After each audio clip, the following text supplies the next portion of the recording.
आज का जो हमारा सेशन है जी वो बड़ा इम्पोर्टेंट है। बेसिकली हम एक जो बड़ी एडवांस किस्म की कंफर्मेशन का प्रोसेस है, एक तरीकाकार है, उसको आज से हम लर्निंग उसकी बाकायदा शुरू करेंगे, जिसको हम कहते हैं वॉल्यूम स्प्रेड एनालिसिस। पूरा नाम तो उसका वॉल्यूम स्प्रेड एनालिसिस है, लेकिन शॉर्ट में हम उसको वॉल्यूम कहते हैं।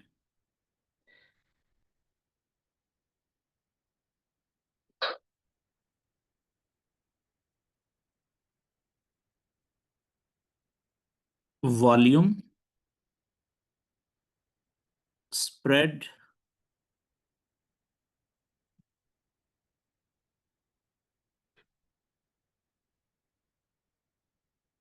एनालिसिस, और इसको वीएस से भी कहा जाता है, लेकिन सादा जुबान में हम इसको सिर्फ वॉल्यूम कहते हैं। ठीक है जी।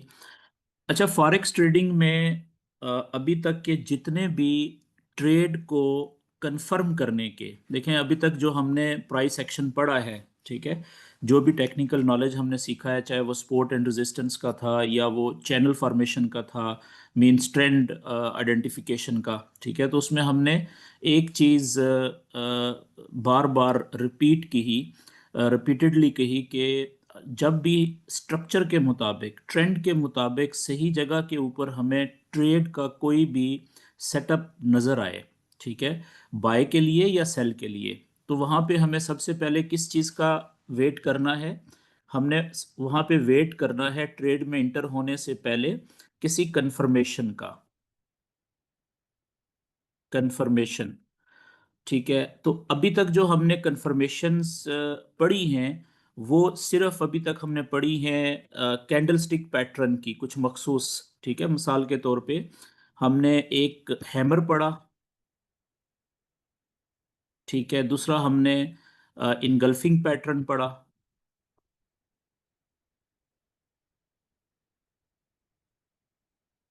और तीसरा हमने पढ़ा था morning and evening stars, evening stars. अच्छा, क्या सिर्फ जो कैंडलस्टिक पैटर्न के अंदर कंफर्मेशन के पैटर्न्स होते हैं, क्या ये सिर्फ तीन ही होते हैं? नहीं सर, इनके अलावा भी काफ़ी सारे हैं। ठीक है, लेकिन ये तीन वो हैं जो कि बहुत ज़्यादा फेमस भी हैं, इनका कंपैरेटिवली रिजल्ट अच्छा होता है, यूज़ बहुत बहुत ज़्यादा होते हैं, और ये तीन ही ऐसे हैं कि जिनको हम वॉल्यूम की नज़र से भी देखने की कोशिश करेंगे। ठीक है, इन्हीं को हम वॉल्यूम के साथ भी कंफर्मेशन लेने की कोशिश करेंगे आगे अपनी एडवांस सीरीज में, ठीक है, जो आज से शुरू हो रही है। तो अच्छा, एक और बात मैं आपको दोबारा से बता दूं, रिपीट कर दूं कि क्योंकि आप देखें ये चीज़ें अब बार बार रिपीट होंगी क्योंकि हैं इम्पॉर्टेंट, कि आपको कंफर्मेशन कहाँ पे देखनी होती है। ठीक है, कंफर्मेशन की हमें सबसे पहले तो हमें ट्रेंड की आइडेंटिफिकेशन होनी चाहिए कि ट्रेंड कौन सा है। तो पहले नंबर पे ट्रेंड आइडेंटिफिकेशन बहुत इंपॉर्टेंट है, क्योंकि जिस वक्त हम ट्रेंड को आइडेंटिफाई करने की कोशिश करेंगे ना, चार्ट को देख के अपना नॉलेज अप्लाई करके, तो फिर हमें पता चलेगा कि या तो हमारा ट्रेंड बुलिश है, या हमारा ट्रेंड बेरिश है, और या फिर इस वक्त हमारा जो कोई भी ट्रेंड नहीं है बल्कि प्राइस रेस्ट कर रही है, यानी साइडवेज में, या जिसे कंसोलिडेशन कहते हैं उसमें चल रही है, कंसोलिडेशन। तो जो कंसोलिडेशन का फेज होता है इसमें तो हम ट्रेड नहीं करते। ठीक है, नो ट्रेड। तो फिर ट्रेड को हमने उसकी जो सर्चिंग करनी होती है, ट्रेड को ढूंढना होता है, ठीक है, ट्रेड अपॉर्चुनिटीज को, उसके लिए हमारे पास ये वाले दो ट्रेंड्स बाकी बच जाते हैं। ठीक है, बुलिश ट्रेंड या बेरिश ट्रेंड। अगर बुलिश ट्रेंड होगा तो हम उसमें सही जगह के ऊपर बाय की ट्रेड लेने की कोशिश करेंगे कंफर्मेशन के बाद, ठीक है। और अगर बेरिश ट्रेंड होगा तो उसमें हम कौन सी ट्रेड लेने की कोशिश करेंगे, सेल की ट्रेड लेने की कोशिश करेंगे, लेकिन सही जो पॉइंट ऑफ इंटरेस्ट या एरिया ऑफ इंटरेस्ट कह लें आप उसको, ठीक है। ये भी हम हर जगह से नहीं लेंगे। बाय की ट्रेड बुलिश स्ट्रक्चर में जो हमारा पॉइंट ऑफ इंटरेस्ट होगा या एरिया ऑफ वैल्यू होगा, ठीक है, वहां से लेंगे नॉलेज के मुताबिक। इसी तरीके से सेल की स्ट्रक्चर में या बेरिश ट्रेंड में सेल की ट्रेड हम हर जगह से नहीं लेंगे, बल्कि जो हमारा नॉलेज के मुताबिक पॉइंट ऑफ इंटरेस्ट होगा या एरिया ऑफ वैल्यू होगा, वहां से हम सेल की ट्रेड लेने की कोशिश करेंगे, ठीक है। अच्छा, अब मिसाल के तौर पे कि हमने स्ट्रक्चर जो है या ट्रेंड को आइडेंटिफाई करने का सबसे जो एक्यूरेट तरीका होता है, ठीक है, जो बहुत ज़्यादा फॉलो किया जाता है पूरी दुनिया में, ठीक है। एक चीज़ आपने जहन में रखनी है कि फॉरेक्स में 100% कन्फर्म कोई बात नहीं है, ठीक है, बल्कि मैं यहाँ पे लिख देता हूँ, देयर इज नो, ठीक है, ये डबल करके लिख रहा हूं ताकि हर किसी को याद रहे, there is no 100% in forex, ठीक है। क्यों? इसलिए कि ये जो फॉरेक्स ट्रेडिंग है ना, ये सारी की सारी गेम है प्रोबेबिलिटी की। आप में से जिन दोस्तों ने इकोनॉमिक्स पढ़ी हुई है, ठीक है, मईशत पढ़ी हुई है, तो उनको पता होगा कि ये मैं क्या लफ्ज यूज कर रहा हूं, ठीक है, प्रोबेबिलिटी। इसको आसान अल्फाज में आप उर्दू में कह लें इम्कान, इम्कान, ठीक है, इम्कानात कह लें या इम्कान कह लें, पॉसिबिलिटीज, ठीक है। क्यों? देखें, ये जो नॉलेज है ना जो हम सीख रहे हैं, और स्पेशली जो आज हम शुरू करेंगे, ये नॉलेज हमें जो मार्केट मूवर्स होते हैं, ऐसे लोग जिनकी ट्रेड की वजह से मार्केट मूव कर सकती है, तो वो लोग कौन हो सकते हैं? वो बड़े बड़े पैसे वाले लोग हो सकते हैं, जिनके पास अकाउंट बहुत बड़े हैं, जो बहुत बड़े वॉल्यूम से इंटर होते हैं, उनकी ट्रेड जो है वो बहुत बड़ी बड़ी ट्रेडें होती हैं, वो प्राइस को मूव कर सकते हैं, कैंडल्स को ऊपर नीचे। या फिर वो इंडिविजुअल्स हो सकते हैं, या फिर वो बड़ी बड़ी कंपनीज हो सकती हैं इन्वेस्टमेंट की, जैसे बैंक्स होते हैं, ठीक है, जैसे हेज फंड्स होते हैं, इन्वेस्टमेंट कंपनीज होती हैं।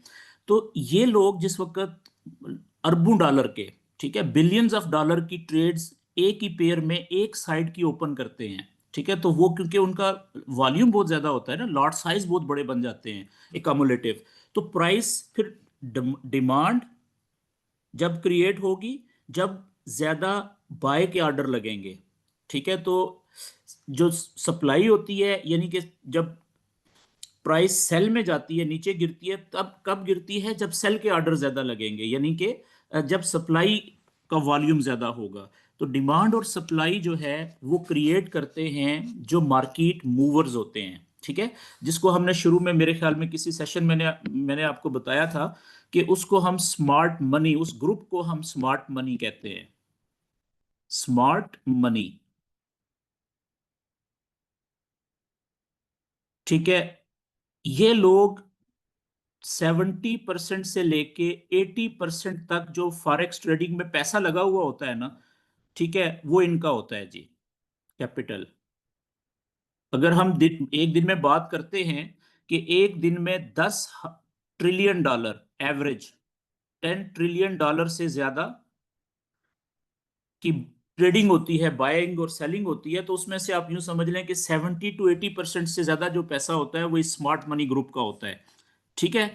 अच्छा, मैं और आप जो हैं, वो हम या हमारी तरह के जो छोटे अकाउंट्स वाले ट्रेडर होते हैं, छोटे अकाउंट से मुराद ये कि किसी के अकाउंट में $1000 है तो भी वो छोटा अकाउंट है, अगर किसी के अकाउंट में $1 मिलियन है तो भी वो छोटा अकाउंट है, ठीक है ना, ये छोटे। तो हमारे ग्रुप को रिटेलर कहा जाता है, रिटेलर्स।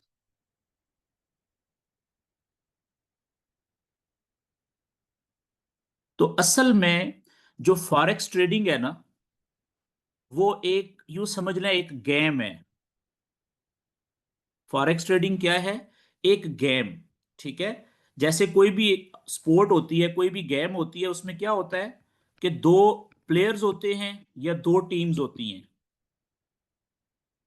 ठीक है, एक टीम का मुकाबला होता है दूसरी टीम के साथ, उसमें से कोई एक टीम विन करती है, कोई एक टीम लूज करती है, एक स्पेसिफिक टाइम पीरियड के अंदर, अपनी गेम गेम का जो भी टाइम होता है। ठीक है, बिल्कुल इसी तरीके से जो फॉरेक्स ट्रेडिंग है, समझने के लिए मैं कह रहा हूं, ऐसा नहीं है कि ये वाकई एक गेम है, खेल है ये बिजनेस है, ट्रेडिंग है दुनिया की सबसे बड़ी।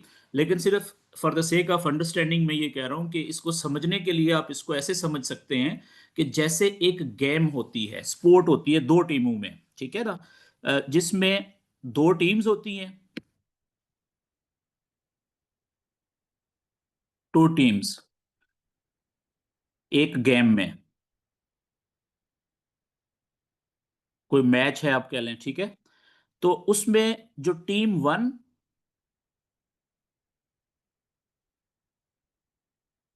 और टीम टू,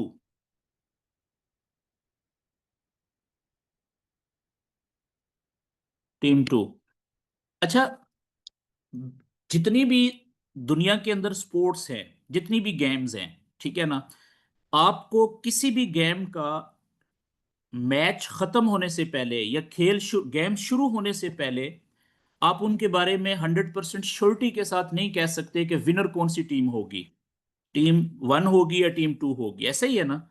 लेकिन फॉरेक्स ट्रेडिंग एक ऐसी टीम है, एक ऐसी गेम है जो दो टीमों के बीच में है। ठीक है, पहली टीम कौन सी है? पहली टीम है जी, जिसमें मैं और आप आते हैं, इसको हम कहते हैं रिटेलर्स। पहली टीम जो है, इसको कहा जाता है रिटेलर्स की टीम, रिटेलर्स। अच्छा, इसमें मेरी और आपकी तरह के पूरी दुनिया से, ठीक है, मिलियंस, मल्टी मिलियंस के हिसाब से लोग शामिल हैं, मिलियंस ऑफ ट्रेडर्स, ठीक है ना, करोड़ की तादाद में। और इनका मुकाबला है किसके साथ? टीम बी के साथ, ये दूसरी टीम के साथ। तो मैं ये बात कर रहा था, अच्छा, इस टीम में कौन कौन से लोग शामिल होते हैं? ओनली फ्यू, यानी कुछ हजार, फ्यू थाउजेंड्स, पूरी दुनिया में से ऐसे लोग, ऐसी कंपनीज, ऐसी एंटिटीज जिनके पास बिलियंस ऑफ डॉलर्स हैं कम से कम अकाउंट्स में, ठीक है, पैसा ही बहुत ज्यादा है। तो वो कितने होंगे टोटल मिला के, इंडिविजुअल्स भी और एंटिटीज भी? वो कुछ हजार होंगे या फ्यू 100,000 कह लें, कुछ लाख, ठीक है। तो इस सारे ग्रुप को, चंद हजार या चंद लाख जो लोग होते हैं, इनको हम कहते हैं स्मार्ट मनी, कलेक्टिवली। तो टीमें फिर दो कौन सी हुई फॉरेक्स के अंदर? एक रिटेलर्स की टीम और दूसरी हुई स्मार्ट मनी की टीम। ये माइक अगर किसी का ऑन है जी तो बंद कर दें, क्योंकि डिस्टरबेंस होती है।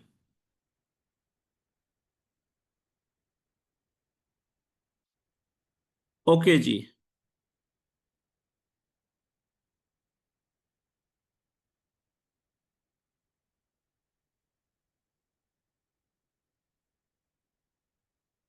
तो अब मैं ये कह रहा था कि बाकी दुनिया के अंदर जो भी स्पोर्ट्स है, कोई भी हो, ठीक है, जब टीम ए और टीम बी गेम शुरू करती हैं, मैच शुरू होता है, तो मैच शुरू होने से पहले आपको रिजल्ट का नहीं पता होता।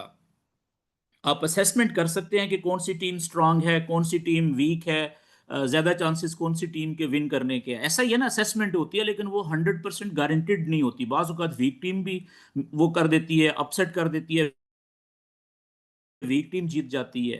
तो 100% श्योरिटी के साथ आप ये नहीं कह सकते बाकी दुनिया की जितनी भी गेम्स हैं, कोई भी मैच है उसमें कि कौन सी टीम जीतेगी। ठीक है, मैच शुरू होने से पहले या मैच थोड़ा सा आगे चलने से पहले, जब मैच चलना शुरू होगा तो आपको पता चल जाएगा कि कौन सी टीम डोमिनेट कर रही है, ठीक है, फिर आप कह सकते हैं, राय कायम कर सकते हैं। लेकिन दुनिया के अंदर फॉरेक्स ट्रेडिंग का मैच वाहिद ऐसा मैच है, समझने के लिए कह रहा हूं, ठीक है, कि जिसका शुरू होने से पहले हमें पता है कि विनर कौन सी टीम होगी। हमेशा की जो विनर होगी ना फॉरेक्स ट्रेडिंग में, ये ऑलवेज विनर है जी, ऑलवेज विनर। फॉरेक्स ट्रेडिंग के अंदर जिस टीम ने हमेशा जीतना है वो ये है जो चंद हजार या चंद लाख एंटिटीज की और इंडिविजुअल्स की टीम है, जिसे स्मार्ट मनी कहते हैं। क्यों? क्योंकि जितना भी पैसा फॉरेक्स ट्रेडिंग में लग रहा है ना, 100% पैसा, तो उसका जो 20% है, लेस देन 20%, वो है रिटेलर्स का, और 80% से ज्यादा जो कैपिटल है, पैसा है, वो है किसका? इस ग्रुप का। तो ऑब्वियस सी बात है कि जिस ट्रेडर के पास, अगर ये दो ट्रेडर हैं, ये एक ट्रेडर है और ये दूसरा ट्रेडर है, ठीक है, ये ट्रेडर, इसने ट्रेड लगाई सेल के लिए, इसने लगाई बाय के लिए, तो मार्केट किधर जाएगी? इधर ऊपर जाएगी ना, क्योंकि ये मेजॉरिटी है। तो ये सिंपल रूल है। ये बात क्लियर होगी जी। तो याद रखें कि फॉरेक्स ट्रेडिंग के अंदर जब प्राइस के अंदर मूवमेंट होती है बड़ी, ठीक है, बड़ी से मुराद ये कि जब प्राइस किसी ट्रेंड में मूव करना शुरू करती है, तो वो ट्रेंड जो इनिशिएट करवाया जाता है वो स्मार्ट मनी वाले करवाते हैं। जब वो इंटर होते हैं ना, ठीक है, मेजॉरिटी ऑफ जो ट्रेड्स होती हैं क्योंकि उनकी होती हैं, तो ट्रेंड्स वो क्रिएट करते हैं, जनरेट वो करते हैं। जब ये लोग निकलते हैं, ठीक है, उस वक्त या तो रिट्रेसमेंट होती है और या फिर साइडवेज मार्केट मूव करना शुरू कर देती है। ठीक है, रिट्रेसमेंट भी जो होती है वो भी स्मार्ट मनी करवाती है। आपको पता है ना कि ट्रेंड के अंदर रिट्रेसमेंट लाजम और मलजूम है। मिसाल के तौर पे प्राइस यहां से, ये एक वेव लगी, इंपल्स वेव जिसे हम कहते हैं, प्राइस ऊपर गई। अब यहां से जो लोग स्मार्ट मनी के इंटर हुए थे इस जगह पे, उन्होंने यहां तक अच्छा खासा प्रॉफिट ले लिया हुआ है। ठीक है, तो वो जब अपना प्रॉफिट बुकिंग करते हैं, अपनी ट्रेड क्लोज करते हैं प्रॉफिट में, ठीक है, तो प्राइस ऑटोमेटिकली नीचे आती है। ठीक है, और इस ये जो प्रॉफिट बुकिंग की सूरत में मोस्टली जो प्राइस नीचे गिरती है, इसको हम रिट्रेसमेंट कहते हैं या पुल बैक कहते हैं। ठीक है, तो जिस वक्त, अच्छा, वो कितना प्राइस को नीचे लाते हैं? जहां से, आपको ये तो असूल पता है ना कि जो दुनिया के अंदर कोई भी कारोबारी आदमी हो, ठीक है, ट्रेडिशनल बिजनेस में भी, तो वो भी ये बात जानता है, थंब रूल है ये बिजनेस का, कि जो बेस्ट बाइंग होती है वो लोएस्ट प्राइस पे होती है। तो यहां से जो स्मार्ट मनी होती है, इस पॉइंट से, ये लो पॉइंट था, ये हाई पॉइंट है, यहां से प्राइस को जब गिराती है, यानी कि रिट्रेसमेंट होती है, तो इसको भी वो कंट्रोल कर रही होती है। क्यों? क्योंकि देखें, यहां से जब वो इंटर हुए थे तो लोएस्ट प्राइस थी ये वाली, यहां पे वो प्रॉफिट लेके निकल गए हुए हैं, तो अब उन्होंने दोबारा भी तो बाइंग करनी है ना, तो वो अपनी मर्जी से प्राइस को नीचे लेके आ रहे हैं। क्यों? ताकि वो दोबारा से कहीं से बेस्ट लोएस्ट प्राइस पे बाइंग में इंटर हो सकें। मेरी बात समझ रहे हैं? तो फिर ट्रेंड इनिशिएट होता है, कंटिन्यू होता है। तो हमने ये जो सारा नॉलेज हम सीख रहे हैं, ठीक है, ये जो हमारा ट्रेंड आइडेंटिफिकेशन, लेवल मार्किंग, ठीक है, और खसूसन जो आज का हमारा जो हम टॉपिक शुरू कर रहे हैं वॉल्यूम का, ये सीखने का मकसद क्या है? ताकि हम ये जो स्मार्ट मनी के फुटप्रिंट्स हैं इनको फॉलो कर सकें। यानी जहां से स्मार्ट मनी पॉसिबली इंटर हो सकती है, जहां से स्मार्ट मनी के ट्रेड में इंटर होने के ज्यादा चांसेस होते हैं, उन जगहों को या उन पॉइंट्स को हम आइडेंटिफाई भी कर सकें सबसे पहले। ठीक है, स्ट्रक्चर आइडेंटिफिकेशन से, लेवल मार्किंग से, और प्लस इस कंफर्मेशन का पर्पस क्या होता है कि वॉल्यूम हमें वो बता देगा कि किस जगह से ज्यादा चांसेस हैं कि अब स्मार्ट मनी इंटर हो गई है। मेरी बात समझ रहे हैं? तो वॉल्यूम का पर्पस ये है बेसिकली कि हम स्मार्ट मनी के जो फुटप्रिंट्स हैं उनको फॉलो कर सकें, कंबाइंड विद किसके साथ? मिला के स्ट्रक्चर के साथ, स्ट्रक्चर आइडेंटिफिकेशन के साथ। तो याद रखिएगा कि स्ट्रक्चर जो है, ठीक है, चाहे वो छोटे टाइम फ्रेम का हो चाहे वो बड़े टाइम फ्रेम का हो, स्ट्रक्चर हमेशा बैकबोन रहेगा सारे नॉलेजेस की, जो जितने भी हम फॉरेक्स ट्रेडिंग में पढ़ेंगे, ठीक है, अभी या आने वाले सालों के बाद। ओके जी, आगे चलते हैं। तो अब हम बात कर लेते हैं कि फॉर एग्जांपल एक बुलिश स्ट्रक्चर है, हमने स्ट्रक्चर आइडेंटिफाई कर लिया। मैंने ये आपको बता दिया है कि जो वॉल्यूम है ना, इसकी कंफर्मेशन आपको चाहिए ट्रेंड के अंदर, क्योंकि जब कंसोलिडेशन है वहां पे तो हमें कंफर्मेशन चाहिए ही नहीं, क्योंकि हमने ट्रेड नहीं करनी। तो अब ट्रेंड हो सकते हैं दो, एक हो सकता है बुलिश ठीक है जी। और दूसरा हो सकता है बेरिश। पहले बुलिश की बात कर लेते हैं। अब जो बुलिश ट्रेंड है, जो इधर से कहीं से शुरू हुआ था और ये एक वेव लगी थी, ठीक है, हमें कैसे पता चला कि ये बुलिश ट्रेंड है? क्योंकि जिस वक्त हमने देखा कि नीचे की तरफ 2 पॉइंट बन गए, ठीक है, लोअर साइड के ऊपर, और 2 पॉइंट ऊपर बन चुके हैं हाई साइड के ऊपर, जिनको हम हाई पॉइंट कहते हैं। तो अब हमने देखा कि ऊपर वाले 2 पॉइंट भी बन चुके हैं, नीचे वाले 2 पॉइंट भी बन चुके हैं, और इसमें जो नीचे वाले 2 पॉइंट है ना, पहले वाला पॉइंट नीचे है लेकिन दूसरे वाला पॉइंट पिछले लो से ऊपर है, और प्रीवियस जो हाई है वो भी ब्रेक होके तो अगला हाई जो है वो उससे ऊपर बन गया है। तो हमें पता चल गया कि ये वाला हमारा हायर लो है फिर। ठीक है, तो हमने ये मार्क भी कर लिया यहाँ पे लेवल, कि ये कंफर्म लेवल है अभी तक का बुलिश स्ट्रक्चर का। ठीक है जी। अच्छा, अब हमारे बुलिश स्ट्रक्चर में बाय की ट्रेड में इंटर होने के जो एरियाज ऑफ इंटरेस्ट हो सकते हैं वो कौन से हैं?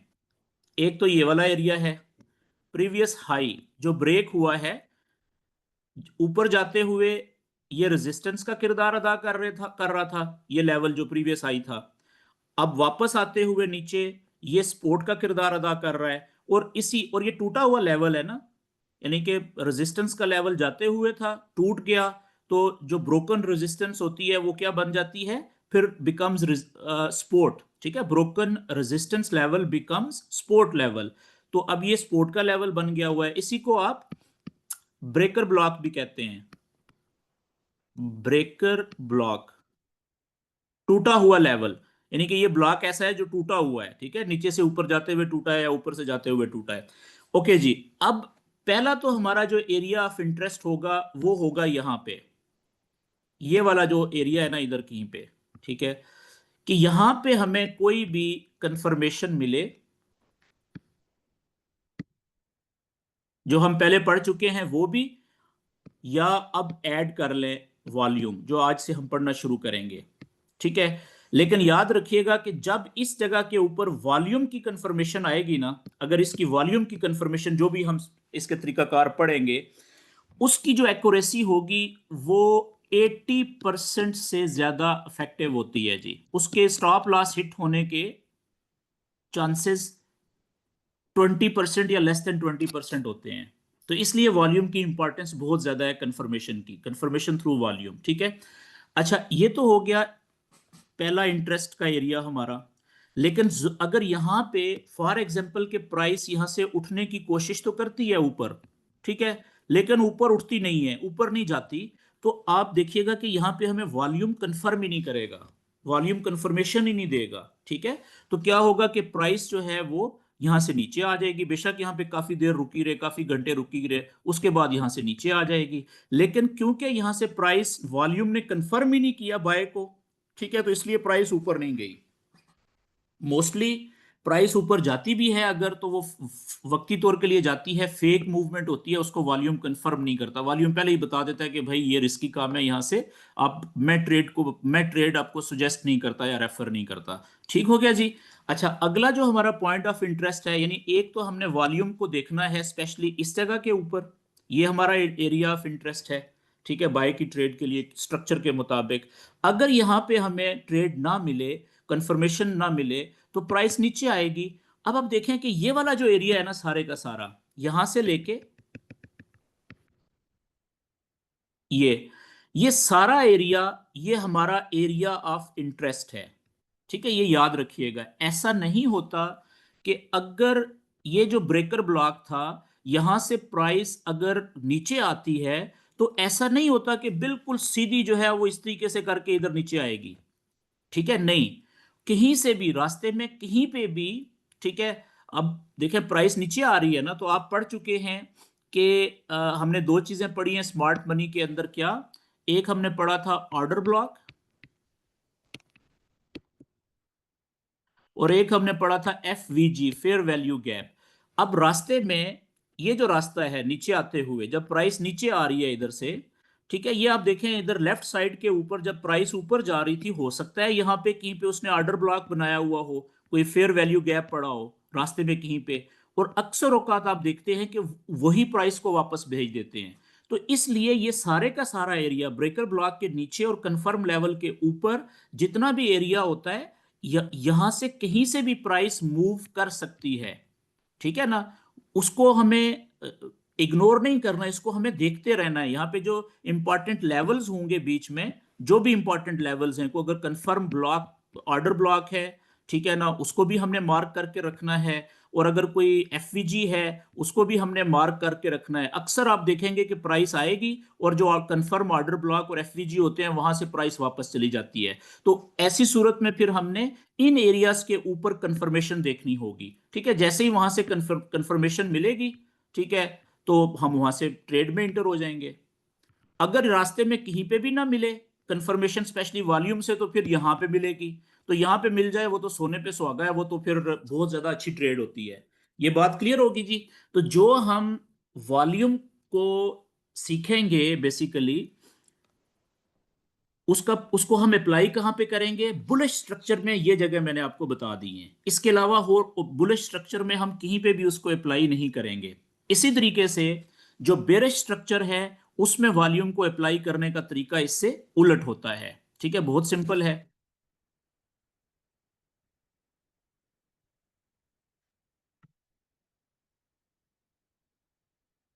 प्राइस ये जा रही है जी। तो अब यहां से प्राइस शुरू हुई,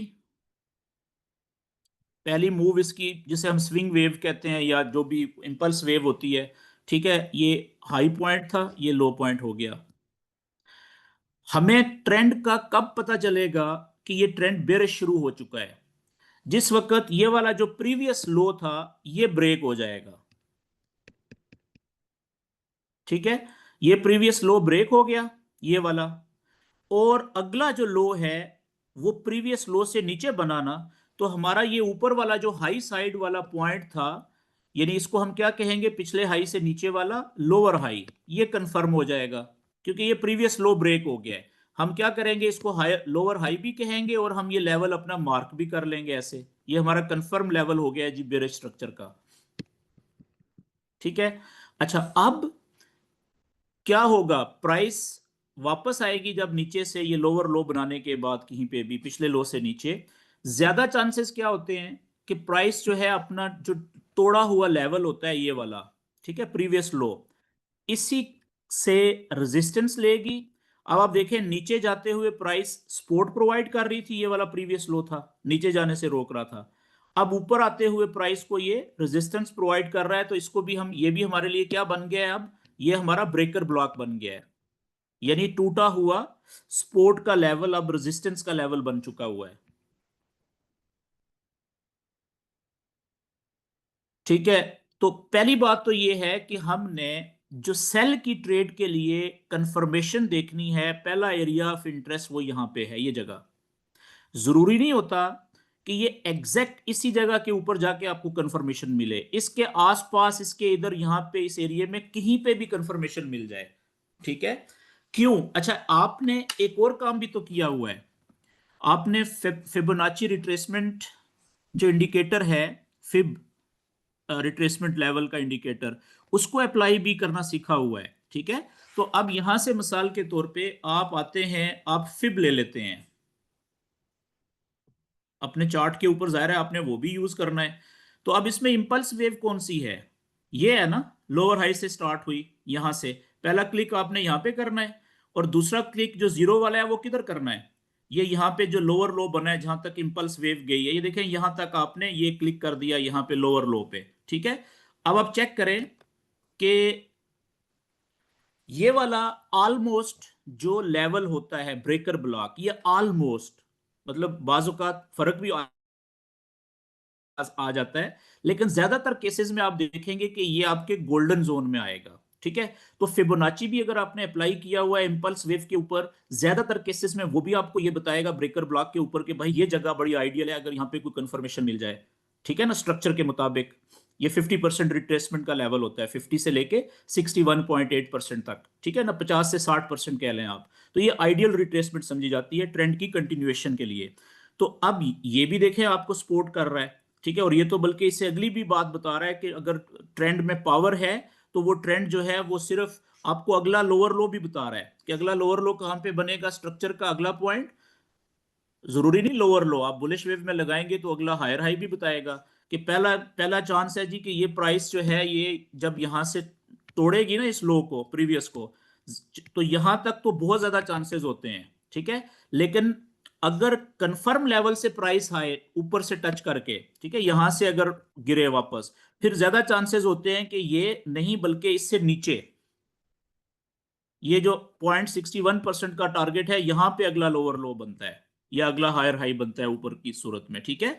तो अब यहां पे हमें जो वॉल्यूम की कंफर्मेशन चाहिए होगी सेल की ट्रेड के लिए, वो हमें चाहिए होगी इस जगह के ऊपर, ठीक है ना। कंफर्मेशन हमने यहां पे देखनी है, और जरूरी नहीं है कि यहां पे ही, ठीक है, इससे थोड़ा सा नीचे भी कहीं पे भी मिल जाए इस एरिया में।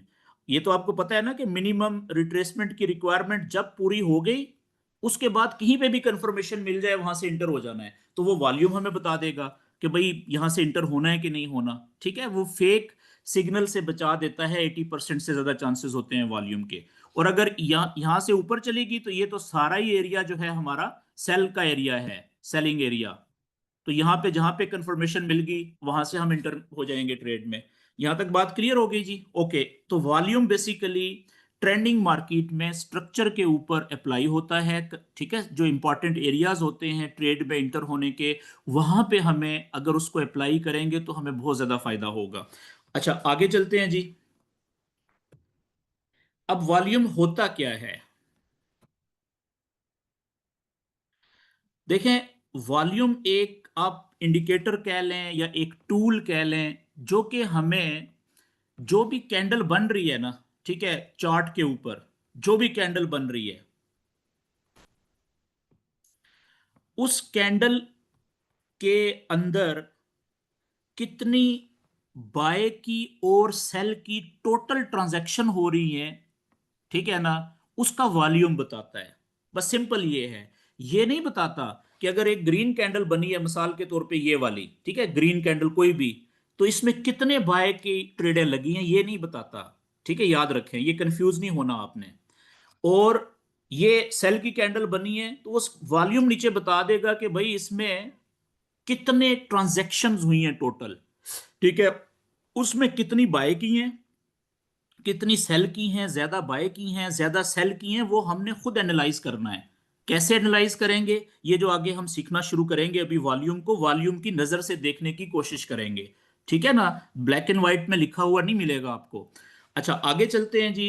वॉल्यूम अप्लाई कैसे करना है आपने। अच्छा, याद रखें कि जो वॉल्यूम है ना, इंडिकेटर, ये सिर्फ जो ओआंडा का चार्ट है, ठीक है। जब अब जैसे गोल्ड है, आप गोल्ड को यहाँ पे टाइप करते हैं, ठीक है, ये सिर्फ आपको मिलेगा ट्रेडिंग व्यू में, इन्वेस्टिंग डॉट कॉम पे नहीं मिलेगा आपको, ठीक है। ये ट्रेडिंग व्यू क्योंकि बड़ा इंजन है, ठीक है, बड़ा प्लेटफॉर्म है जिसको पूरी दुनिया में बहुत ज्यादा लोग यूज करते हैं, तो ट्रेडिंग व्यू के अंदर आपको मिलेगा। अगर आपने बेस्ट रिजल्ट लेना है ना, तो ये ओआंडा के चार्ट पे आपको मिलेगा, ठीक है। गोल्ड की बात कर रहा हूं, बाकी क्योंकि मैंने यूज नहीं किया किसी पेयर में, तो शुरू से गोल्ड पे हूं, तो या सिर्फ ओंडा का चार्ट यूज करना है वॉल्यूम के लिए आपने, अगर आपको रिजल्ट्स अच्छे चाहिए, ठीक है जी। तो अब देखें, शुरू में आता है ओंडा का चार्ट, तो आपने क्या करना है कि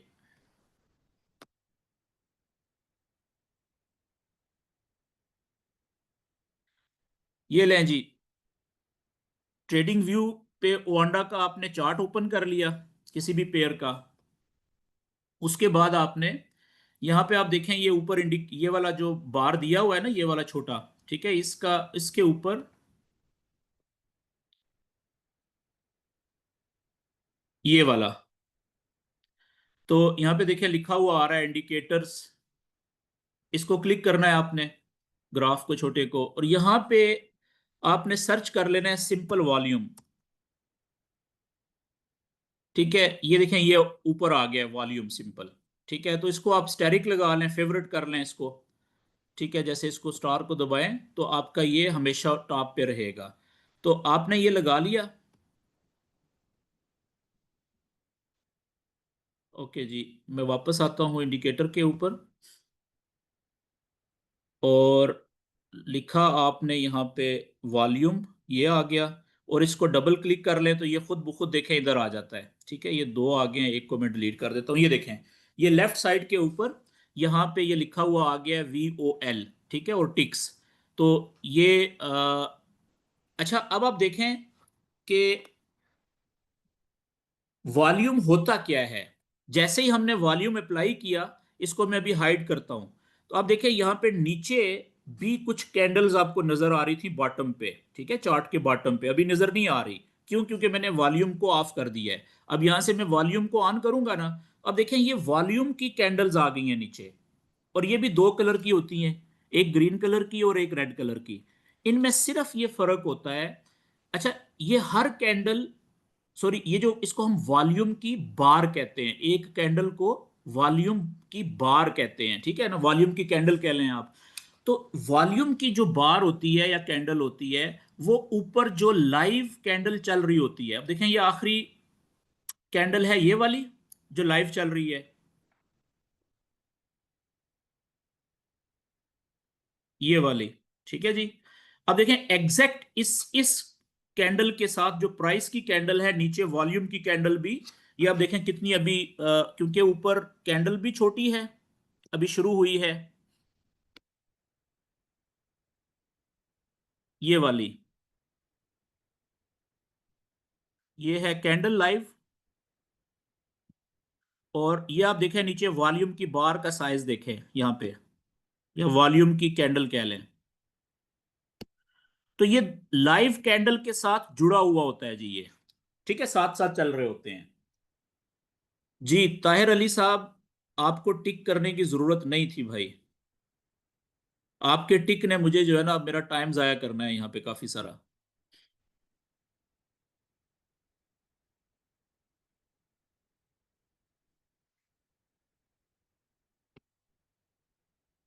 ओके जी।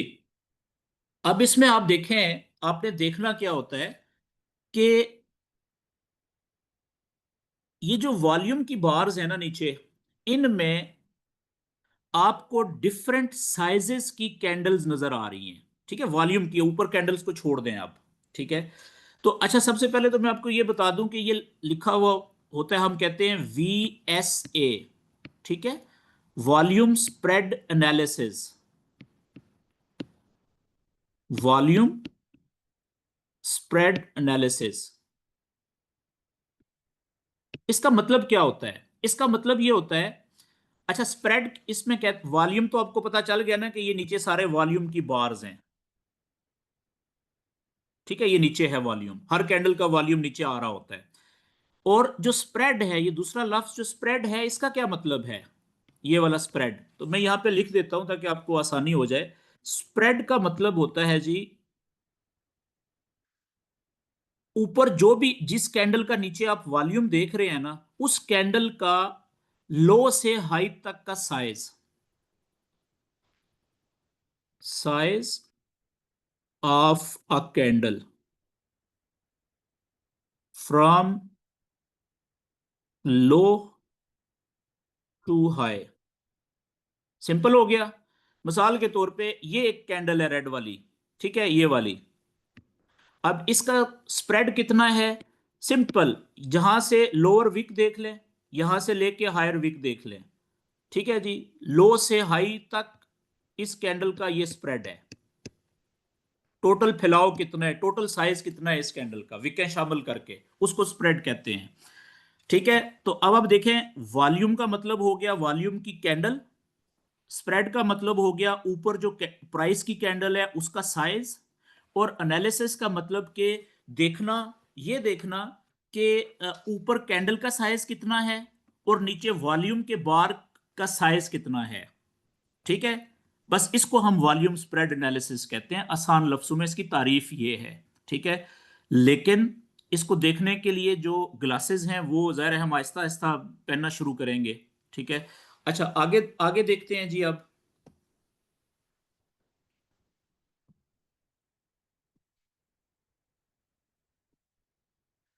अच्छा, एक चीज आप नोट करें कि जो वॉल्यूम की बार्स है ना नीचे कैंडल्स हैं, वो कुछ 4-5 कैटेगरीज की आपको नजर आ रही हैं। ठीक है, वॉल्यूम की जो बार्स हैं उनके जो साइजेस हैं वो कुछ 4-5 मुख्तलिफ किस्म के हैं। ठीक है, पहला साइज अगर आप देखें, एक ये कैंडल है, ठीक है, बहुत ऊंची, और इसको हम कहेंगे अल्ट्रा हाई। अल्ट्रा यानी कि बहुत ज्यादा, अल्ट्रा का मतलब बहुत ज्यादा, हाई वॉल्यूम, वॉल्यूम बार या वॉल्यूम कैंडल। ये बात क्लियर होगी। अब देखें, इसको हम अल्ट्रा हाई क्यों कह रहे हैं, कि बाकी जो पीछे 15-20-30 कैंडल्स हैं ना, उनमें से आप देखें इसका साइज सबसे ऊंचा है। ये आप यूं समझ लें कि ये कैंडल्स का, वॉल्यूम की कैंडल्स का बुर्ज खलीफा है, नजर आ रहा है ना सबसे ऊंचा। इसको इसको हम कहेंगे कि ये अल्ट्रा हाई, यानी बहुत ज्यादा ऊंचे वॉल्यूम वाली बार कैंडल है। अच्छा, पिछली कितनी कैंडल्स को देखना है, कम से कम 15-20 कैंडल कह लें आप, 10 से 15, 10 से 20 कैंडल्स कह लें। बाजुकात 25-30 कैंडल को देखना पड़ जाता है छोटे टाइम फ्रेम में, वो आगे हम प्रैक्टिस करेंगे, आपको पता चल जाएगा। अच्छा, ये जहां से ये शुरू हो रही है बार्स, ये देखें ये भी एक कैंडल है। अब इसका जो वॉल्यूम है वो इस वाली जो हमने पहले मार्क किया इससे भी बहुत बड़ा है, तो इसको भी हम क्या कहेंगे, इसको भी हम अल्ट्रा हाई वॉल्यूम कहेंगे। ये बात क्लियर होगी जी। अच्छा, इसके बाद आप देखें ये दूसरी कैंडल है, ये वाली। अच्छा, इसका भी जो वॉल्यूम है बाकी कैंडल से आप देखें बहुत बड़ा है, तो इसको भी हम क्या कहेंगे, इससे भी बड़ा लग रहा है मुझे, तो इसको भी हम अल्ट्रा हाई वॉल्यूम ही कहेंगे। एक तो अल्ट्रा हाई वॉल्यूम कैंडल्स होंगी, ठीक है, वॉल्यूम की। दूसरा आप देखें जो आपको ये वाली रेंज जो है, ठीक है, यानी अल्ट्रा हाई वॉल्यूम से थोड़ी सी छोटी ये वाली, ये जो मैंने नीचे वाली लाइन लगाई है ना, इससे ऊपर ऊपर जो जा रही है ये वाली। अब ये भी वॉल्यूम तो बड़ा है इनका, लेकिन उतना नहीं है जितना अल्ट्रा हाई कैंडल का होता है। ठीक है, तो इसको हम कहेंगे हाई वॉल्यूम। ये सारी की सारी जो कैंडल्स है ना ये वाली, इनको हम कहेंगे, जो जो ऊपर हैं प्रोमिनेंट, ठीक है, इनको हम कहेंगे high volume candles. High volume का मतलब क्या हुआ, कि अल्ट्रा हाई वॉल्यूम से छोटा है इनका साइज कैंडल का, लेकिन फिर भी बाकियों से काफी बड़ा है, अल्ट्रा हाई वॉल्यूम से छोटा। अब जैसे देखें ये अल्ट्रा हाई वॉल्यूम है, और ये वाली जो निचली कैंडल है और ये वाली कैंडल है, इसको आप क्या कहेंगे, इसको आप हाई वॉल्यूम ही कहेंगे ना, कि ये हाई वॉल्यूम कैंडल है। अच्छा, दूसरी कैटेगरी ये होगी। ऊपर में इसको हम लिखते भी जाते हैं साथ साथ, कि फॉर एग्जांपल ये वाली कैटेगरी है वॉल्यूम की बार की, तो इसको हम, और एक ये वाली है, एक ये वाली है, एक ये वाली है, और एक ये वाली है। ठीक है, अब इसका वॉल्यूम जो है इस कैंडल का, ये सबसे बड़ा है ना इन 5 कैंडल्स की जो मैंने बनाई हैं। तो इसका मतलब क्या हुआ, कि इसको हम कहेंगे, कि ये वाली जो कैंडल है ना, इसको हम कहेंगे अल्ट्रा हाई वॉल्यूम वाली कैंडल। और जो ये वाली दूसरे नंबर पे कैंडल है, इसको हम कहेंगे हाई वॉल्यूम। और जो हाई से थोड़ा सा कम है, ठीक है, ये आप देख रहे हैं नीचे ये वाला भी, ये वाली जो लाइन में, लाइन कलर चेंज करता हूं इसका, मैं ब्लैक कर देता हूं लाइन, ये वाली, जिनके हेड्स आप देखें मेरी ब्लैक लाइन को टच कर रहे हैं, ठीक है ना, ये वाली, तो इसको आप कहेंगे कि ये नॉर्मल, मतलब नॉर्मल वो है वॉल्यूम,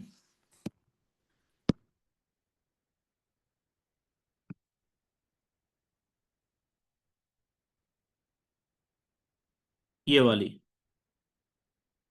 नॉर्मल वॉल्यूम बार या कैंडल।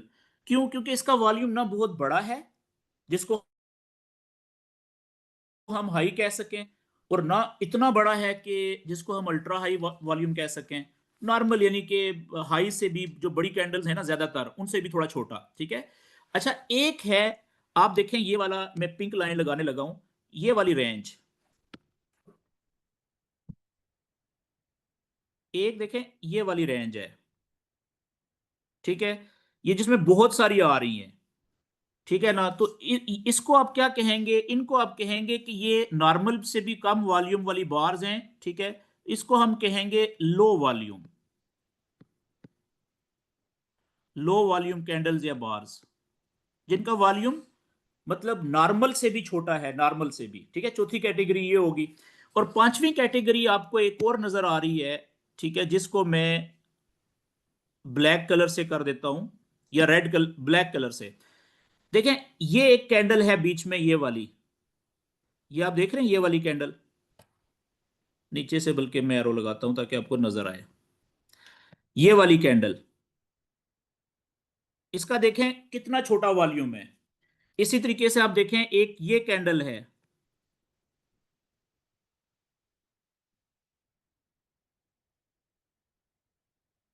बल्कि नहीं, इसमें भी दो कैटेगरीज हैं, क्योंकि मैंने ये चार्ट बड़ा ओपन किया हुआ है, तो ये बड़े चार्ट के ऊपर आपको ज्यादा क्लैरिटी नहीं मिल रही इनमें, छोटी कैंडल्स में। अच्छा, इसमें भी दो दो कैटेगरीज हैं जी। एक देखें मैं ये, एक तो कैंडल ये वाली है, जिसका टॉप यहाँ पे खत्म हो रहा है, और यहाँ पे खत्म हो रहा है, देखें, और यहाँ पे खत्म हो रहा है, और यहाँ पे खत्म हो रहा है, और ये खत्म हो रहा है, ठीक है, और यहाँ पे खत्म हो रहा है, यहाँ पे खत्म हो रहा है, यहाँ पे खत्म हो रहा है, और यहाँ पे आप देखें ये दो कैंडल्स हैं, ये कैंडल है, ठीक है। तो इनका वॉल्यूम, यानी कि जो नॉर्मल वॉल्यूम है ना, ठीक है, उससे भी छोटा है। ये मैंने जो पांच छह हाईलाइट किए हैं जिनके हाई पॉइंट्स, ठीक है।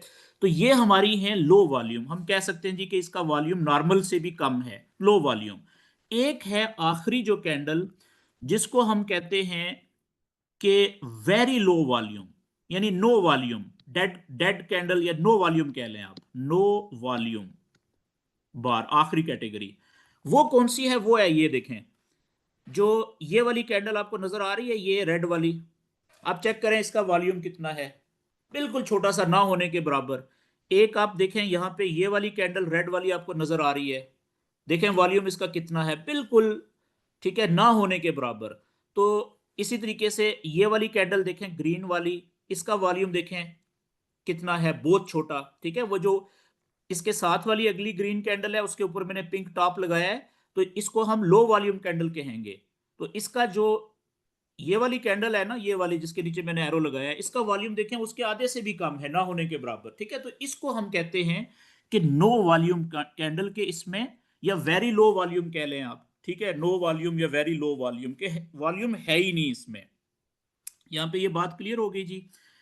तो अच्छा, इसमें रॉकेट साइंस कोई नहीं है, आपने परेशान नहीं होना, बस आपने समझना ये है कि नीचे चार्ट आप जो भी इस्तेमाल करेंगे, अच्छा, एक तो याद रखना है आपने कि जो वॉल्यूम की कंफर्मेशन है ना, वॉल्यूम्स कंफर्मेशन, वो आपको बहुत अच्छी मिलेगी 1 मिनट के चार्ट में। अब आप देखिएगा कि ये नॉलेज जो है ये उलट शुरू हो रहा है। इससे पहले जो हम बात करते थे, हम क्या कहते थे कि कम से कम 4 घंटे का चार्ट यूज करें, 1 घंटे का यूज करें, छोटा टाइम फ्रेम यूज नहीं करना, ठीक है ना। अब आप देखें कि जो वॉल्यूम है, ये कितनी जबरदस्त और एडवांस चीज है। इसमें मैंने क्या लिखा कि भाई 1 मिनट का चार्ट भी आपको कंफर्मेशन देगा वॉल्यूम की नजर से, जब आप देखेंगे, ठीक है। उसके बाद 3 मिनट, और उसके बाद 5 मिनट। ज्यादा आप ये यूज करते हैं, 70% से ज्यादा, ठीक है, इसका यूजेज होता है कंफर्मेशन में। और बहुत रेयर, लेकिन कभी कभार 15 मिनट की भी जो कंफर्मेशन होती है वो भी बन जाती है, ठीक है। बस ये आपने शुरू में, क्योंकि अभी आप नए हैं बिल्कुल, तो आपने जो 1 मिनट है ना, इसको कम यूज करना है, ठीक है। 3 मिनट, 5 मिनट और 15 मिनट, ये तीन पे ज्यादा रहना है। तो वो जितना आप आगे बढ़ेंगे, प्रैक्टिस करेंगे, उतना आपको आइडिया हो जाएगा कि आपकी कितनी ग्रिप बन रही है, ठीक है जी। अच्छा, अब मैं जल्दी से आपको छोटा टाइम फ्रेम ओपन करता हूं चार्ट पे, और लेट से 1 मिनट, ठीक है, 1 मिनट का चार्ट है जी। इसमें आप देखें कि जो कैंडल्स हैं हमारी 1 मिनट की, ये लें जी,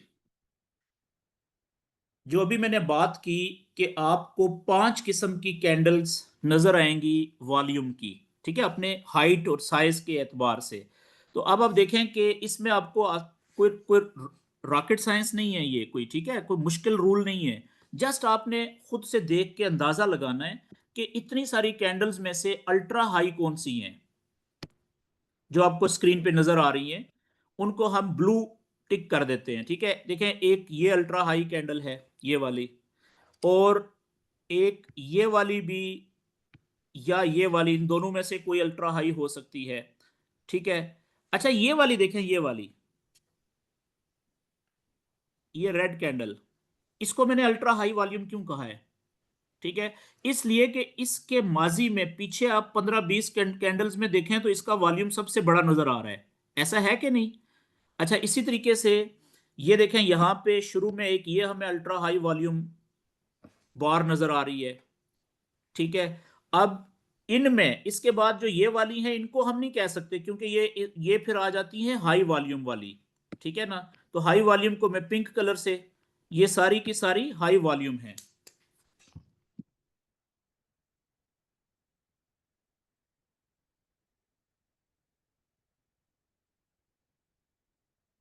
ठीक है जी, ये है हाई वॉल्यूम। और अब आ जाते हैं, हाई के बाद होता है नॉर्मल वॉल्यूम, जिसका ना को बहुत बड़ा ना बहुत छोटा, जैसे ये वाली रेंज, ठीक है, ये वाली आप देखें, ये बेतहाशा आपको मिलेंगी, ठीक है। और एक होती है लो वॉल्यूम। लो वॉल्यूम को मैं रेड से कर देता हूं, ये देखिए सारी ये वाली जो रेंज है ना, ये वाली, ये सारी लो वॉल्यूम की है। इससे नीचे नीचे जो क्लोज हो रही है वो सारी लो वॉल्यूम है, ठीक है। अच्छा, उसके बाद पांचवी कैटेगरी जो है वो है नो वॉल्यूम, ठीक है। तो वो आखिरी, फिर इसमें आप देख लें ये वाली कैंडल, ये वाली दो कैंडल्स आप देख लें इधर, ठीक है, यहां पे देख लें ये आखिर में, इसमें आप देखें ये बल्कि काफी सारी कैंडल्स आपको मिलेंगी क्योंकि ऊपर यहां पे, ठीक है। अच्छा, एक चीज और नोट करें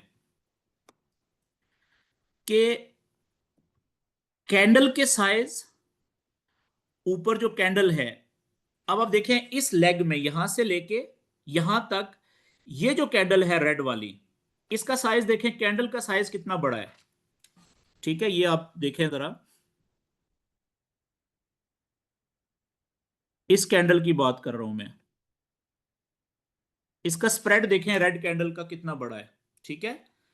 और इसका जो वॉल्यूम है, ये वाली कैंडल है जी, ठीक है, इसका जो वॉल्यूम है ना ये वाला, ये देखें कितना, इसका साइज चेक करें नीचे,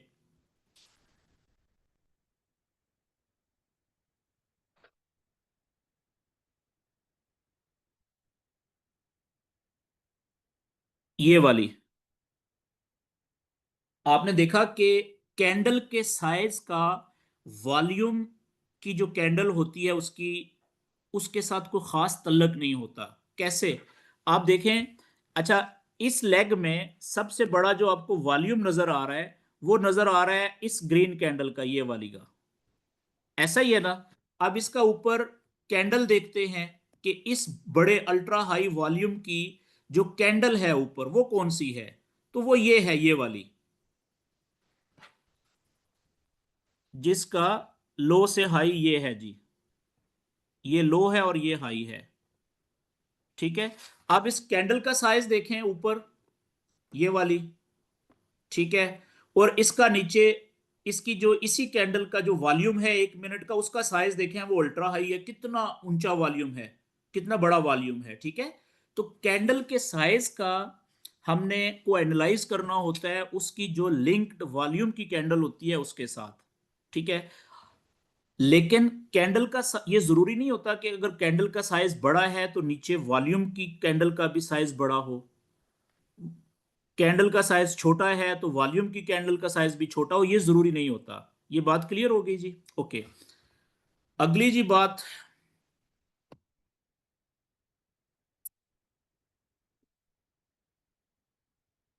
ये बड़ी इंपॉर्टेंट बात है जी वॉल्यूम को समझने के लिए, क्योंकि अभी हम थ्योरी पढ़ रहे हैं ना, वॉल्यूम का इंट्रोडक्शन है, आज पहला क्लास है। तो हम बेसिकली ये जानने की कोशिश कर रहे हैं आज के सेशन में कि वॉल्यूम को हमने देखना कहाँ पे है, ठीक है, और इसका यूज़ कैसे होगा, इसका हम फायदा, इसको प्रॉपर जगह कौन सी होती हैं। तो अभी थोड़ा सा मैं आपको यहाँ पे ये बता दूं कि वॉल्यूम के अंदर दो तरह के साइंस या सिग्नल्स हमें मिलते हैं, हम ढूंढते हैं, ठीक है। एक होते हैं, एक एक जो साइंस होते हैं, मैं लिख देता हूं यहाँ पे, टू टाइप्स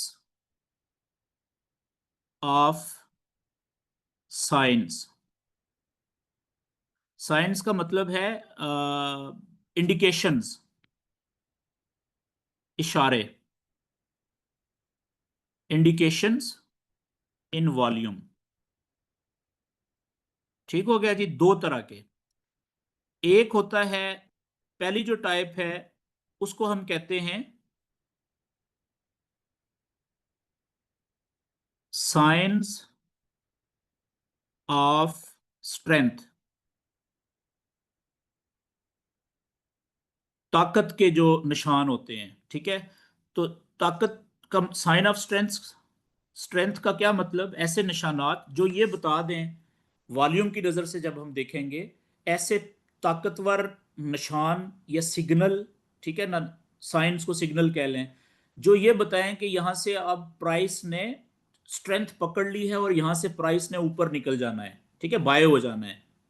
नीचे से जब ऊपर जाएगी तो तभी स्ट्रेंथ की जरूरत पेश आएगी ना ऊपर जाने के लिए, ठीक है। तो साइंस ऑफ स्ट्रेंथ को कहते हैं जी हम शॉर्ट में SOS, ठीक है। और दूसरा जो साइंस होते हैं उनको हम कहते हैं साइंस ऑफ वीकनेस, SOW, ठीक है।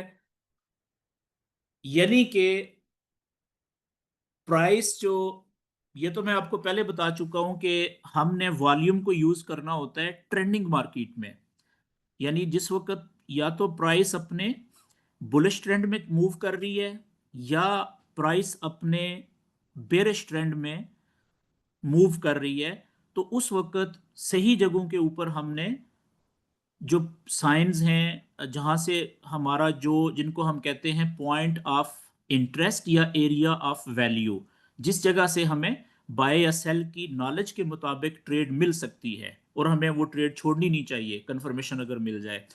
तो अब हमने फर्ज करें कि वेव चल रही है बुलिश यहां से, ठीक है, स्ट्रक्चर बुलिश है।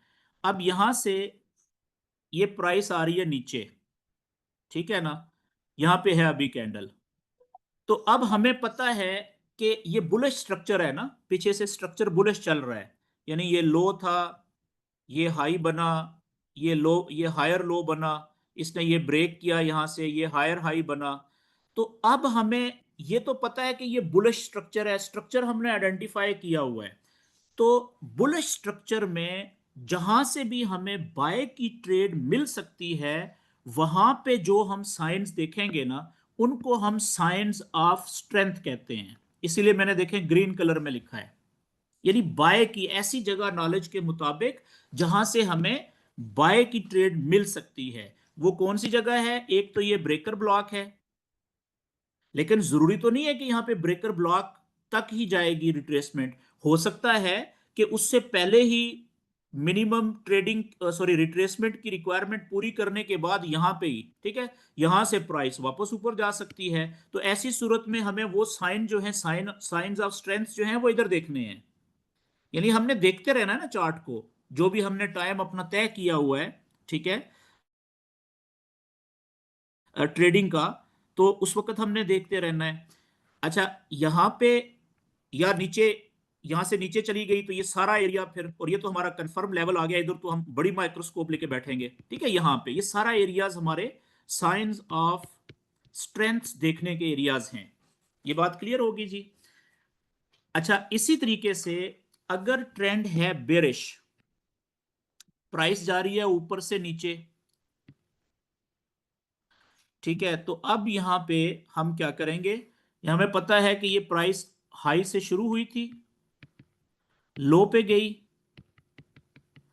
ये हमारा लोअर हाई कंफर्म इसलिए हुआ क्योंकि ये प्रीवियस लो ब्रेक हो गया है। ठीक है, और अब प्राइस आ रही है वापस।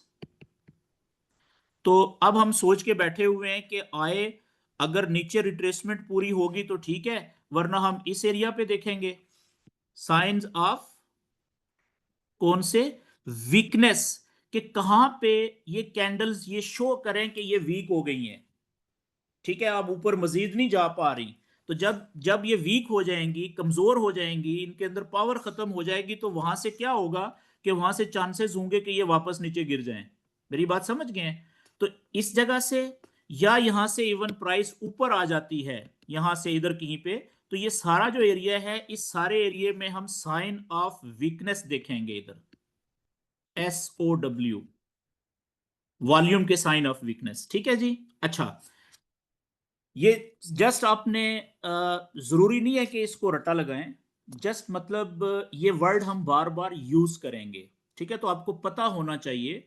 सिंपल सी बात है कि प्राइस ऊपर से आ रही है नीचे। अब इसको आसान लफ्जों में समझें, प्राइस आ रही है ऊपर से नीचे। ठीक है, ये नीचे आ रही है, तो ये नीचे गिर रही है ना।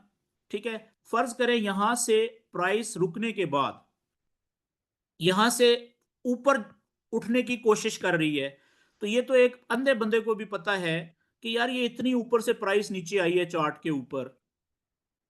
तो अब यहां से प्राइस अगर ऊपर जाएगी तो यहां पे उसको क्या देखने हैं, साइन ऑफ स्ट्रेंथ देखने हैं। क्यों? क्योंकि वो बाय की ट्रेड लेने के चक्कर में है, यहां से ढूंढ रहा है। तो जहां से भी नॉलेज, कोई भी किसी किस्म का नॉलेज आपको बाय की ट्रेड बता रहा है, वहां पे आपने साइन ऑफ स्ट्रेंथ देखने हैं, ताकत के साइन आपको नजर आए, ताकि वहां से प्राइस ऊपर जाए। ठीक है ना? और कहीं पे भी प्राइस बहुत ऊपर गई हुई है, ठीक है, नॉलेज कोई भी है बहुत ऊपर गई हुई है, तो जाहिर सी बात है, अब ये प्रीमियम, यानी कि प्रीमियम कहते हैं पीक को, ठीक है, फॉरेक्स की जुबान में। तो ये पीक पे गई हुई है चार्ट के ऊपर, माजी को आप देख रहे हैं। तो यहां से आपको, यानी कि नीचे से जब ऊपर गई थी तो इसमें पावर लगी है ना, ताकत लगी है ऊपर जाते हुए। तो अब यहाँ पे थक गई हुई, यहां से नीचे गिर सकती है। तो इन जगहों पे, पीक्स पे आपने देखने होते हैं साइंस ऑफ वीकनेस, सेल की ट्रेड के लिए। सिंपल हो गया जी। अच्छा, एक और बात याद रखें कि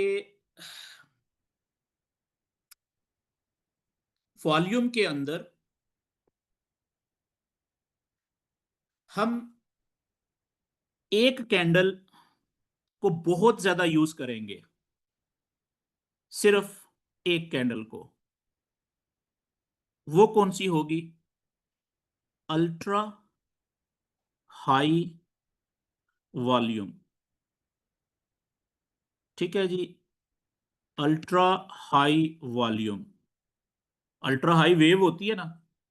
ठीक है, बस ये वही समझ लें आप, फॉरेक्स की अल्ट्रा हाई वेव। ठीक है, यू अल्ट्रा हाई वॉल्यूम जो बार होती है, उसको हम सबसे ज्यादा, हमारे काम की सबसे ज्यादा काम की बार वही है, कैंडल वही है जी, एक अकेली जो दूर से नजर आएगी हमें। ठीक है। अच्छा, ये कब बनती है? ये सिर्फ और सिर्फ याद रखने वाली बात है, इससे आपको काफी सारी आसानी हो जाएगी बाकी बातें समझने में, कि जब भी मार्केट में हाई वॉल्यूम आता है, तो उस वक्त ज्यादा चांसेस होते हैं कि ये अल्ट्रा हाई वॉल्यूम की जो कैंडल है ये बनेगी। अब अगला सवाल ये है कि मार्केट में डेली बेसिस पे जो अल्ट्रा हाई वॉल्यूम, बहुत ज्यादा ट्रेड का वॉल्यूम इंटर होता है जिस वक्त, वो पता है कब होता है? तीन सेशंस हैं जी, तीन टाइम हैं। पहला, जिसे आप कहते हैं एशिया ओपन या एशियन ओपन, ठीक है जी, ओपन सेशन। दूसरा है,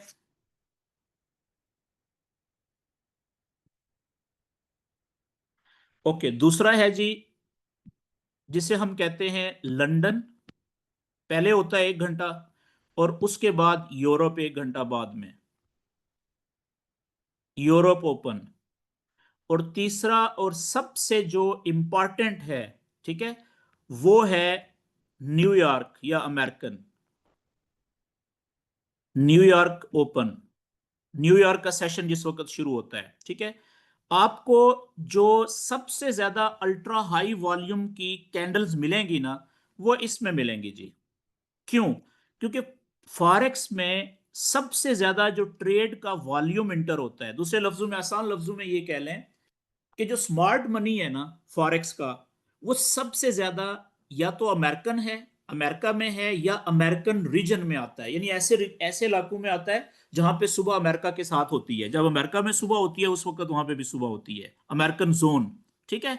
तो ये जो न्यूयॉर्क ओपन है ना, इसमें आप यूं समझ लें कि सबसे ज्यादा वॉल्यूम जो इंटर होता है ना, वो इस वक्त होता है। तो ये अ, पाकिस्तान के टाइम के मुताबिक ये बनता है तकरीबन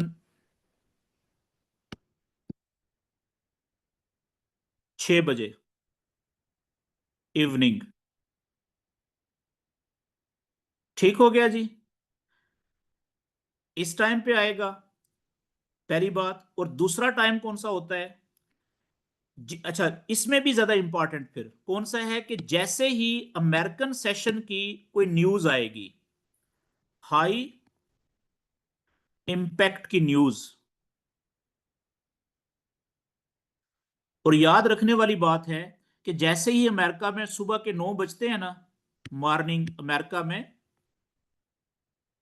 9 बजते हैं, ठीक है, तो आधे घंटे के बाद 9 बज के 30 मिनट पे उनकी ऑफिशियल न्यूज का रिजल्ट आ जाता है। न्यूज का रिजल्ट आधे घंटे, मार्केट अमेरिकन सेशन ओपन होने के आधे घंटे के बाद, ठीक है। तो सबसे ज्यादा जो आपको ये अल्ट्रा हाई जो वॉल्यूम वाली बार नजर आएगी, ये वहां पे नजर आएगी, इसको जरा देखते हैं, ठीक है जी। ओके जी, अब मैं आता हूं जल्दी से चार्ट के ऊपर। अच्छा, अभी टाइम क्या हो रहा है जी? ये आखिरी लाइव कैंडल चल रही है, ठीक है। चले मैं 5 मिनट की कैंडल कर लेता हूं ताकि दूर जल्दी हमें नजर आ जाए। अभी देखिए ये लाइव कैंडल चल रही है, तो नीचे टाइम आपको नजर आ रहा है। दुबई में 10 बज के, रात के 22:10 का मतलब है 10 बज के 10 मिनट या 12 मिनट हो गए हैं, ठीक है। क्योंकि ये 10:10 पे शुरू हुई थी, 2 मिनट हो गए हैं इस कैंडल को शुरू हुए, तो एग्जैक्ट 10 बज के 12 मिनट हो गए हैं। ओके, अब आप देखें कि आज के दिन का जो सबसे बड़ा वॉल्यूम आया था ना, वॉल्यूम की साइज से, वो ये वाला है, ठीक है, यहां पे ये वाला। ये आप चेक कर रहे हैं, या बल्कि मैं 1 सेकंड, 1 मिनट की कैंडल पे करते हैं, उसमें और ज्यादा आपको। ओके जी, यहां से देखें आप, ठीक है, ये 1 मिनट का चार्ट है, अभी लाइव यहां पे है। और अभी देखें कितना पीछे, जो सबसे बड़ा आपको वॉल्यूम का कैंडल नजर आ रही है 1 मिनट की। अच्छा, ये भी बहुत इंपॉर्टेंट होती है 1 मिनट की, ठीक है, ये आगे आपको पता चलेगा। ये देखें, इसका टाइम देखें कितनी बड़ी है ये ग्रीन कलर की। इसका टाइम है पूरे 5 बजे, दुबई के पूरे 5 बजे ये वॉल्यूम आया था जी, ठीक है। ये टाइम नोट कर लें, ठीक है ना। आज 10 तारीख है, देखें नीचे, थर्सडे 10 जुलाई, ठीक है, पूरे 17 बजे। अच्छा, पीछे फिर देखें, इससे पीछे बहुत बड़ा वॉल्यूम कब कैंडल मिल रही है आपको? देखें, ये तो बहुत बड़ी है ना, एक ये है, लेकिन उतना बड़ा नहीं है, अल्ट्रा हाई है ये माजी के मुकाबले में, लेकिन उतना बड़ा नहीं है, ठीक है। और पीछे जाएं, ये भी देखें है, लेकिन उतना बड़ा नहीं है। ये आप देख रहे हैं, साइज ये नजर आ रहा है आपको। और पीछे जाएं, अच्छा जी, एक आपको ये नजर आ रहा है, ये आप देख रहे हैं, ये वाली कैंडल देखें, इसका साइज चेक करें, ठीक है। ये इतना बड़ा क्यों है? नीचे टाइम देखें क्या है, 5 बज के 25 मिनट, ठीक है। ये सुबह कोई न्यूज का टाइम था, ठीक है, किसी एशियन ओपन के टाइम पे कोई न्यूज आई थी, तो उस वक्त ये बड़ा ये आया हुआ है। अच्छा, और पीछे आए, लेट्स से कि मैं इसको जल्दी से पीछे जाने के लिए इसको मैं बड़ा वॉल्यूम करता हूँ, कैंडल का साइज ये कर लेते हैं, ओके। तो एक तो ये है जी, ठीक है, ये वाला, ये जो अभी हमने देखा था, ये वाला देखें, ठीक है, 5:30 बजे का, ये आपको नजर आ रहा है नीचे। और उसके बाद पीछे आप देखें, एक आपको नजर आ रहा है, ये वाला देखें वॉल्यूम कितना बड़ा है, ये वाला ग्रीन कैंडल 15 मिनट में। और नीचे टाइम देखें क्या है, वही 17:30 यानी कि 5:30। ठीक है, क्योंकि 15 मिनट की कैंडल है तो 15 मिनट आपको अपडेटेड नजर आएंगे। आप देख रहे हैं यानी कि पिछले कल के दिन का यही टाइम जब अमेरिकन सेशन ओपन हुआ है। और इसके बाद पीछे आप आ जाएं, ये आप देखें टाइम, ये वाला, ठीक है, ये एक बड़ा वॉल्यूम आया है, ये 19 बजे आया है, पूरे 7 बजे।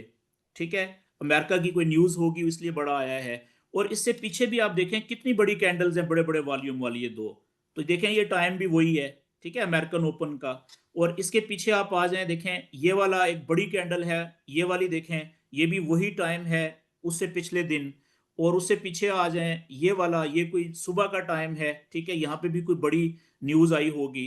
अच्छा, इसके पीछे आप यहाँ पे आ जाएं, ये भी देखें ऑलमोस्ट अमेरिकन ओपन का टाइम है, ये वाला, ठीक है, 16, यानी कि यहाँ के दुबई के शाम आफ्टरनून के 4:30 बजे।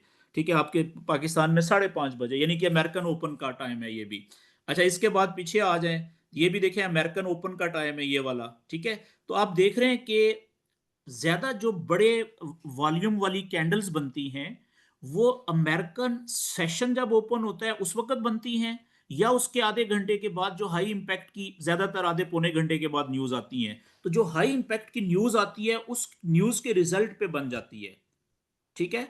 अच्छा, अब अगला क्वेश्चन ये है कि अब देखें आज की जो सबसे बड़े वॉल्यूम वाली कैंडल है, हम एक टाइम फ्रेम की बात कर रहे हैं जो मैंने अभी 15 मिनट का ओपन किया हुआ है, ठीक है ना। मैं सिर्फ अभी हम 15 मिनट के टाइम की बात कर रहे हैं चार्ट की। अब ये जो आया है ना, ये कब तक काम करता रहेगा?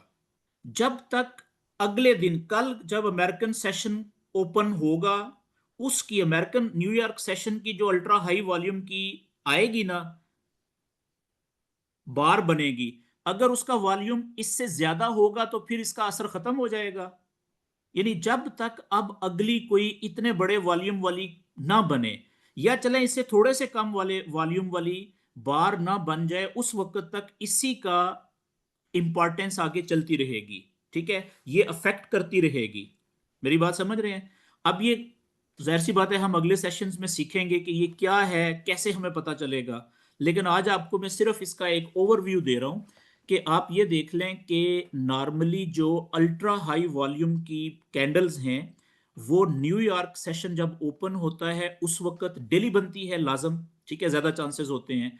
और अक्सर औकात जिस वक्त हाई इंपैक्ट की न्यूज आती है अमेरिका की, अमेरिकन सेशन ओपन होते ही आधे पौने घंटे में या घंटे में, ज्यादातर आधे घंटे के बाद न्यूज होती हैं, तो उस वक्त भी बहुत हाई वॉल्यूम वाली, हाई बड़े वॉल्यूम वाली, अल्ट्रा हाई वॉल्यूम वाली बार बन जाती है। ठीक है, कहने का मकसद ये है कि जब भी आपको चार्ट के ऊपर एक बहुत बड़े वॉल्यूम वाली, अल्ट्रा हाई वॉल्यूम वाली बार या कैंडल नजर आ जाए, आपने ये जहन में रखना है कि अब जब तक इसके बाद, अब देखें ना कितने घंटे गुजर गए हैं, उसके बाद अभी तक इतने बड़े, क्या इसके नजदीक वाली हाइट वाली भी कोई कैंडल नहीं आई, ठीक है, जिसको हम कह सकें कि जी ये अल्ट्रा हाई वॉल्यूम अब कैंडल बन गई है। मिसाल के तौर पे अगर यहाँ पे इतने बड़े वॉल्यूम वाली एक और कैंडल बन जाए, ग्रीन या रेड जो भी, लेट से इतनी यहां पे बन जाती, तो फिर हम कहते हैं कि इसकी इंपॉर्टेंस किसी हद तक कम हो गई है। अब इसके बाद ये जो है ना, इसकी इंपॉर्टेंस चलेगी, अब ये रूल करेगी आगे। हालांकि इसकी इंपॉर्टेंस फिर भी रहती है, ठीक है, वो आगे आपको पता चलेगा अगले सेशंस में कि जिस कैंडल का वॉल्यूम की बार का वॉल्यूम बहुत ज्यादा होता है उसकी इंपॉर्टेंस काफी देर तक रहती है। ठीक है, बेशक उसके बाद कई अल्ट्रा हाई वॉल्यूम वाली और बार्स भी आ जाए, ठीक है, लेकिन उनकी रहती है। वो कैसे रहती है वो हम इंशाल्लाह कल से हम उसको शुरू करेंगे। तो दैट्स इट जी, आज का हमारा टॉपिक इतना ही। आज जस्ट आपको ओवरव्यू देना था, बल्कि थोड़ी सी एक दो बातें मैं आपको और इसमें कर दूं वीडियो में। देखें, अब जो हमने वॉल्यूम आगे पढ़ना है ना, इसके हम पढ़ेंगे टोटल 5 सेटअप्स। कितने जी? 5 सेटअप्स पढ़ेंगे हम, बल्कि आप 6 कर लें। ठीक है, 6 सेटअप्स पढ़ेंगे हम। वही सेटअप्स जिस वक्त बुलिश ट्रेंड में इन जगहों के ऊपर बनेंगे, तो हमारे लिए वो हो जाएंगे sign of strengths. Sign of science of strength. ठीक हो गया, सिंपल। और इसी तरीके से वही साइंस, ये 5 सेटअप्स या 6 सेटअप्स जो हम पढ़ेंगे, जिस वक्त वो बनेंगे सेल के ट्रेंड में, इन जगहों पे,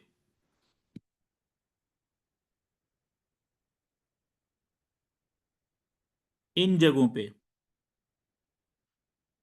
ठीक है, तो वो हमारे लिए हो जाएंगे science of weakness, SOW।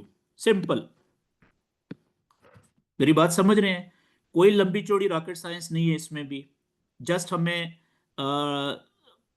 Slowly slowly इनको सीखना है कि ये सेटअप्स कैसे बनते हैं। ठीक है, उसकी हमने प्रैक्टिस करनी है, चार्ट के ऊपर आइडेंटिफाई करना है, वर्किंग करनी है थोड़ी सी।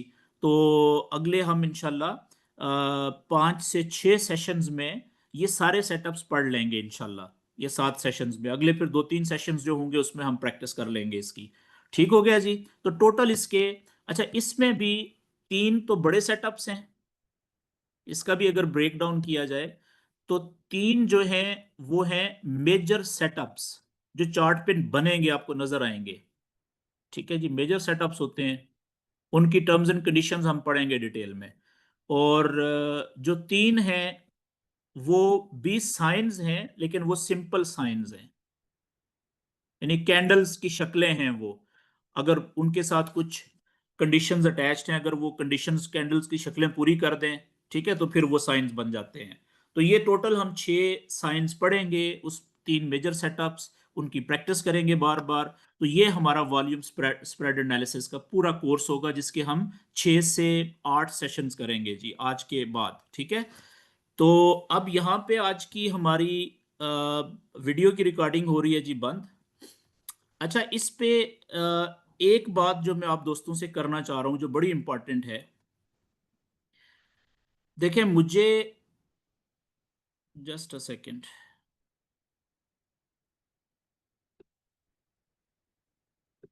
ओके जी।